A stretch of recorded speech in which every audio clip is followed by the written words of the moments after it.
So guys మన channel అయితే 1000 సబ్స్క్రైబర్ల దగ్గరగా ఉంది. వీడియో స్టార్ట్ చేసే ముందు ఖచ్చితంగా లైక్ అయితే చేసేయండి అండ్ సబ్స్క్రైబ్ చేసుకొని వాళ్ళు ముందే సబ్స్క్రైబ్ చేసుకోండి. నా వాయిస్ బాగాలేదు, ఆల్రెడీ మెన్షన్ చేశాను, అదే అడగండి పద్దాక, సరేనా? Hey guys, welcome back to my channel. So మీ అందరికీ ఆల్రెడీ మెన్షన్ చేశాను కదా నా వాయిస్ బాగాలేదు.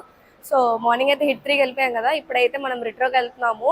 యాక్చువల్గా నేను ఫస్ట్ వీడియో నా ఛానల్ స్టార్ట్ చేసినాక పెట్టిన ఫస్ట్ రివ్యూ కూడా కంగువా మూవీ సూర్య గారిది.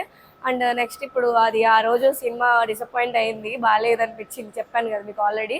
సో రిట్రో మీద అయినా అంటే మళ్ళీ బౌన్స్ బ్యాక్ అవుతారు సూర్య గారు అనే హోప్ ఉంది, చూడాలి మరి. నాకు ట్రైలర్ అన్నీ చూసినప్పుడు అంటే హీరో విలన్కి ఫైట్స్ ఇవే కనిపించింది కానీ స్టోరీ అయితే ఎక్కడ ఏమనిపించలేదు ట్రైలర్. మరి సినిమా చూసి ఏంటి అనేది చెప్దాము. అండ్ సుబ్బరాజు గారు అనమాట డైరెక్టర్ దీనికి. ఈయన గేమ్ చేంజర్కి రైటర్ కూడా అనమాట, గేమ్ చేంజర్ మూవీకి. సో ఈ డైరెక్టర్ గారు తీసిన మూవీస్లో నాకు ఇష్టమైన మూవీ జిగర్ తాండా. మీరు జిగర్ తాండా చూసారా? బాగా తీశారు కదా సినిమా. సో ఈ సినిమా బాగుండిద్దని నేను ఎక్స్పెక్ట్ చేస్తున్నాను, హీరో విలన్ ఫైట్స్ అయినా కూడా. సో వెళ్దాం, మూవీ చూసేసి అయితే రివ్యూ అయితే ఇస్తాను. నాకైతే సూర్య గారి మీద స్టోరీ సెలెక్షన్స్ చాలా బాగుంటాయి, ఇప్పుడు ఈ మధ్య ఏమైందో నాకు తెలీదు. అండ్ గేమ్ చేంజర్ కూడా అందరికీ నచ్చదు, కొన్ని దాంట్లో అది అలా చెయ్యొచ్చు అన్న విధాన్ని చూపించారు, అది తీసుకోలేకపోయారు జనాలు. సో వెళ్దాం ఇప్పుడైతే సినిమాకి. పూజా హెగ్డే గారు అయితే హీరోయిన్ కదా మనకి, ఆమెడ కూడా రిట్రో స్టైల్ అంటే ఒక పాత తెలుగు అమ్మాయి లాగా అయితే మనకి కనిపిస్తుంది. సో ఆవిడ ఎలా చేశారు ఏంటి అనేది అన్ని చూసి మీకైతే రివ్యూ చేస్తాను అనమాట. సో వెళ్ళిపోదాం, టైం ఇంకా ఇప్పుడే మూవీ 4:10 అనమాట, 4:10 అయింది. ఎలాగో మనం పీవీపీ మల్టీప్లెక్స్కి వచ్చాం కాబట్టి ఖచ్చితంగా 10 minutes లేట్కే వేస్తాడు యాడ్స్ ఇవన్నీ వేసి. సో ఇబ్బంది ఏమి ఉండదు అనమాట, వెళ్ళిపోదాం. అదే సో వెళ్తున్నాను, వెళ్ళేసి అక్కడ లోపల సినిమా చూసేసి మీకు రివ్యూ అయితే ఇస్తాను.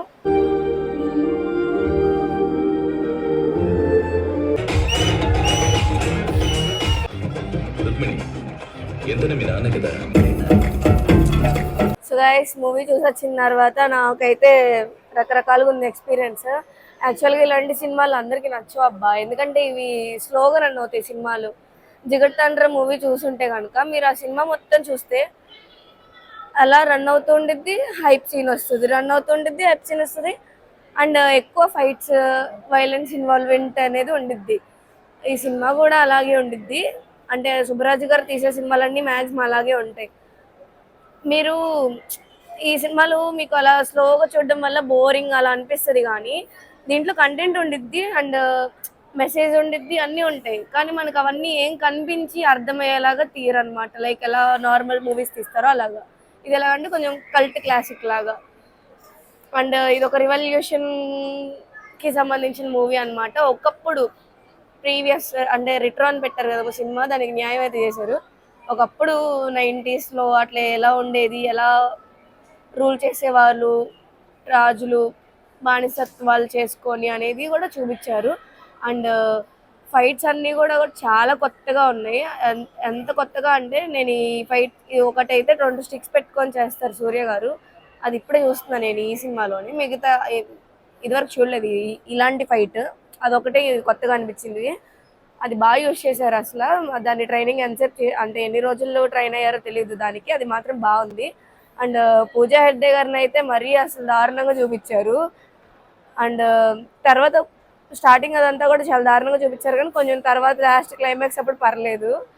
ఆవిడ యాక్టింగ్ కూడా బాగానే చేసింది ఆవిడ రోల్ తగ్గట్టు. అండ్ ప్రకాష్ రాజ్ గారు ఉంటారనమాట దీంట్లో. ప్రకాష్ రాజ్ గారు కూడా అంత ఇంపార్టెంట్ రోల్ ఏం కాదు, ఉంటారు అంతే అలా. సో అలా మూవీ అయితే మనకి నేను ప్లస్లు చెప్పాలి అంటే కనుక బీజిఎమ్స్, అమ్మో ఆ సినిమా బీజిఎంల కోసం చూసేది సినిమా. ఒక్కొక్కటి ఒక్కొక్క టైప్ బీజిఎం, అన్నీ వేరే వేరే బీజిఎమ్స్ వస్తాయి. ఆ బీట్స్కి మీరు వైబ్ అవుతారు, కానీ అక్కడ వచ్చే బీట్కి ఇక్కడ వీళ్ళు చేసే పనికి సంబంధం ఉండదు. అది నా తప్పు కాదు, అంటే డైరెక్టర్ అలానే ఎక్స్పెక్ట్ చేశాడు అనమాట. అంటే ఇప్పుడు ఏదో ఫైట్లు చేసేసి వైలెన్స్ చూపించేయాలి అలా కాదు, కల్ట్ క్లాసిక్ అంటే ఎలా చేస్తూ స్లోగా అలా అనమాట. బాగుంది, నాకైతే నచ్చింది సినిమా. అందరికి నచ్చకపోవచ్చు, చూడొచ్చు, వన్ టైం వాచబుల్, మరి అంత తీసి పడేసే సినిమా అయితే ఏం కాదు. అండ్ అందరికైతే ఖచ్చితంగా నచ్చదు సినిమా, ఎందుకంటే చాలా మందికి స్లోగా వెళ్ళే సినిమాస్ అంటే నచ్చవు. సో అది అందరికి నచ్చవు, ఖచ్చితంగా ఫ్లాప్ అనే ఇస్తారు రేటింగ్ అందరూ. కానీ సినిమా ఫ్లాప్ అయితే ఏం కాదు. ఒక సూర్య గారిని ఒక యూత్లోకి వెళ్ళిపోతే సూర్య గారు ఎలా ఉండేవాళ్ళు ఇది వరకు, అలా వెళ్ళిపోయి అసలు ఆ లుక్స్ కానీ ఆ కట్అవుట్ అంటే దాన్ని ఏమంటారు కాస్ట్యూమ్ డిజైన్స్ కానీ అవన్నీ చాలా అంటే చాలా బాగున్నాయి. అండ్ సాంగ్స్ మనం బాగా ట్రెండ్ అవుతుంది కదా ఇన్స్టాగ్రామ్లో. ఆ సాంగ్ అయితే నేనైతే మంచి బీట్ మీద వస్తారేమో అనుకున్నాను, అది కూడా స్లో బీట్తో ఇచ్చారు సాంగ్, అదొకటి డిసప్పాయింట్మెంట్. సో వెళ్ళండి ఒకసారి అయితే చూడొచ్చు సినిమా. సుబ్బరాజు గారు తీసిన సినిమాలు బాగానే ఉంటాయి, నాకు నచ్చుతుంది జిగర్తాండ్ర కూడా. సో అందుకే నా జిగర్తాండ్ర నచ్చిన వాళ్ళు ఖచ్చితంగా ఈ సినిమా చూడండి, మీకు ఖచ్చితంగా నచ్చింది. అది నచ్చిన వాళ్ళకి ఇది నచ్చదు, అదే అనమాట మ్యాటర్. సో ఇదనమాట నా రివ్యూ, ఎలా అనిపించింది. సో ఇది వాళ్ళ బ్లాగ్. సో ఇది by by, love you guys.